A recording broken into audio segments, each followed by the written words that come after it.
Monsieur le maire, bonjour. Bonjour. Vous organisez 5 rencontres dans les quartiers à Choisy-le-Roi par rapport au budget. Pourquoi ? Alors je pense qu'il faut partir déjà d'un contexte. Notre ville a fortement évolué, s'est fortement développée, ça du fait de nos actions, mais aussi de son implantation géographique. Donc la ville a beaucoup progressé en nombre d'habitants. Première chose, et les situations sociales et économiques de la population sont aussi difficiles. Et donc je pense que de ce point de vue, c'est important régulièrement d'aller voir la population pour discuter avec eux de leur situation. Et puis, dans le contexte, il y a aussi la mise en place de la métropole du Grand Paris qui crée des inquiétudes, des questionnements, et on ne voit pas trop quelle va être la place de Choisy-le-Roi dans ce contexte-là. Et puis il y a la situation budgétaire avec les baisses de dotation de l'État. C'est pour l'ensemble de ces trois raisons que je crois que c'est important d'aller au contact de la population, de discuter avec eux, d'entendre leurs ressentis et de faire part aussi de nos réflexions pour l'avenir de Choisy. Alors vous parlez de baisse de dotation, qu'en est-il précisément ?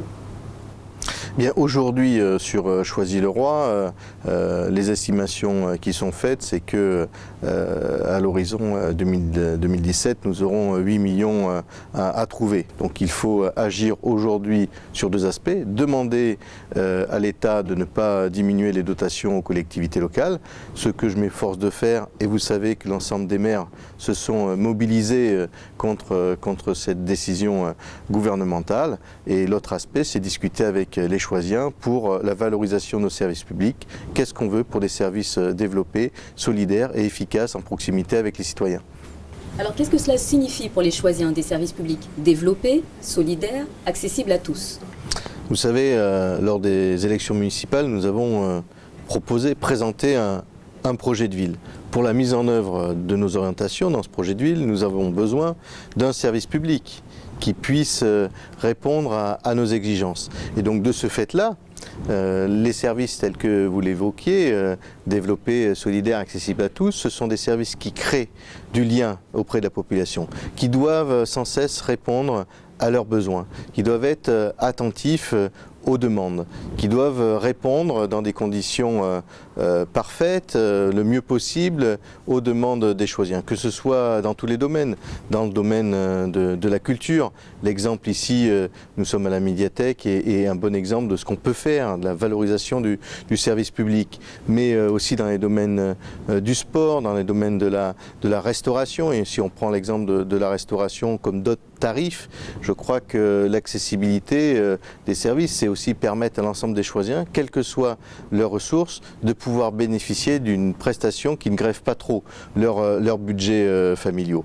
Je peux prendre aussi également l'exemple des nouvelles activités périscolaires où nous avons développé, même si au départ nous n'étions pas favorables à la loi, nous avons développé là pour le coup un service de proximité, d'activité pour les enfants qui répondent à une demande, mais aujourd'hui qui vont au-delà de cela. Et on le voit bien, à la fois les équipes éducatives comme les parents sont fortement satisfaits du travail qui est fait. Je pourrais également parler des questions de la jeunesse, avec aujourd'hui toute la réflexion que l'on veut mettre en place sur les rencontres de la jeunesse, où on a besoin de passer d'un service jeunesse à un service à la jeunesse. Donc toute cette démarche-là est importante. Je pourrais parler aussi en termes d'investissement, de nos infrastructures sur l'ensemble de la ville, avec le renouvellement urbain, les modifications du quartier, mais aussi les écoles. Et l'exemple de l'école Chanterelle, de ce point de vue, est très très éloquente.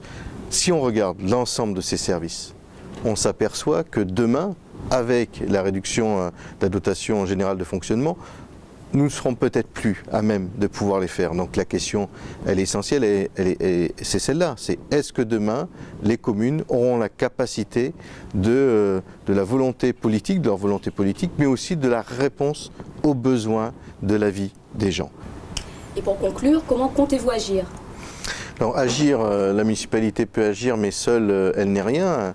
On peut agir avec l'ensemble des citoyens, donc à la fois sur la question des baisses de dotation, où on a besoin aujourd'hui de dire non, on a besoin de l'ensemble des dotations pour pouvoir fonctionner, puisque sinon nous serons en situation financière difficile, donc il faut qu'on soit en capacité de se mobiliser à travers des opérations fortes de délégation ou de pétition, et donc donc évidemment j'en appelle aux citoyens pour être attentifs et qu'ils puissent nous dire aussi qu'est-ce qu'ils attendent et qu'est-ce qu'ils souhaitent de l'avenir de leur ville, aujourd'hui à la fois dans le territoire qui va être le nôtre, mais demain dans la métropole.